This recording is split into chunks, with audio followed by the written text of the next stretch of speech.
Hello and welcome back to our channel. So आज हम test करेंगे आपकी कैलकुलेटिंग स्पीड कितनी है, आप कैलकुलेशन कितनी स्पीड में कर सकते हैं। अगर इस क्वेश्चन का अगर आंसर आपको पता हो और आपने कितने सेकंड के अंदर किए हैं, कितने मिनट के अंदर के लिए, तो आप अभी भी कमेंट सेक्शन के अंदर जाकर बता सकते हैं। बाकी चलो मैं सॉल्व करके बताता हूँ। बाय भाई, अगर मैं करना चाहूँ तो इसे आराम से स्पीड के अंदर विद इन 10 सेकेंड सॉल्व कर दूँ, but for as a beginner अगर मैं दिखाना चाहूँ कि इस क्वेश्चन को किस तरह से सॉल्व किया जाता है, तो उसके लिए ये वीडियो पूरी देखिए। सो पहले हमें दिया गया है 5 न्यूमरेटर में minus 5 to the power -1, that means power हमारे पास -1 है। सो इसे पावर को पॉजिटिव करने के लिए हमें क्या करना पड़ेगा, 5 to the power 0 into 5 to the power -1। Okay, and अब ये बताना ये मैंने कैसे लिखा। एंड नीचे हमारे पास था 1 प्लस 5 to the power -1, ऐसा कैसा है। सो हम सेम चीज़ यहाँ पर लिखेंगे 5 to the power 0 into 5 to the power -1। And then इसका नेक्स्ट स्टेप हो गया हमारे पास, न्यूमरेटर में हम लिखेंगे 5 minus 5 to the power 0 divided by 5 to the power 1 and whole divided by 1 plus 5 to the power 0 divided by 5 to the power 1। अब यहाँ पर आती है कि ये चीज़ों को मैं ऐसा लिख कैसे पा रहा हूँ। सो फर्स्ट ऑफ ऑल एक फॉर्मूला आता है हमारे पास, a to the power m/a to the power n is equal to a to the power m-n, जहाँ पर जो हमारे पास a होता है वो सेम होता है, पावर डिफरेंट होती है।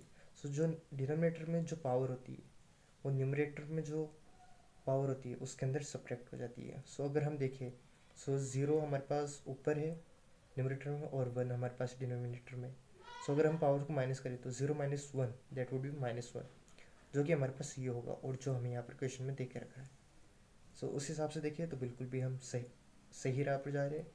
और अगर हम देखिए कि अगर हम किसी भी टर्म की पावर 0 ले, टर्म ले लो, अल्फ़ाबेट ले लो या कुछ भी, कोई कांस्टेंट नहीं, हाँ वेरिएबल कांस्टेंट कुछ भी ले लो, उसकी पावर अगर हम 0 लिखें that would B 1।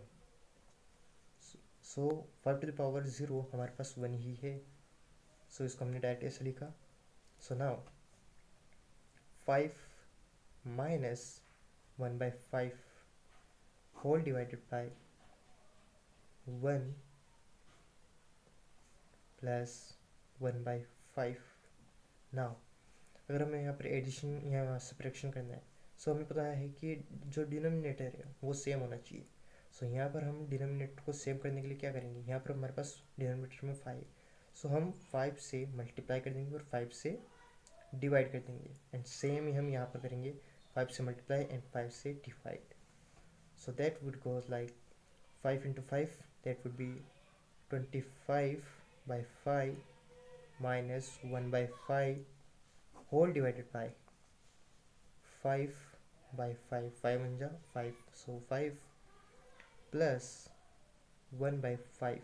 And now जब हमारे पास डिनोमिनेटर सेम है और न्यूमरेटर अलग अलग है, सो हम इसे कैलकुलेट कर सकते हैं। So that would be 25 - 1 that would be 24 divided by 5 and whole divided by 5 + 1 6 divided by 5.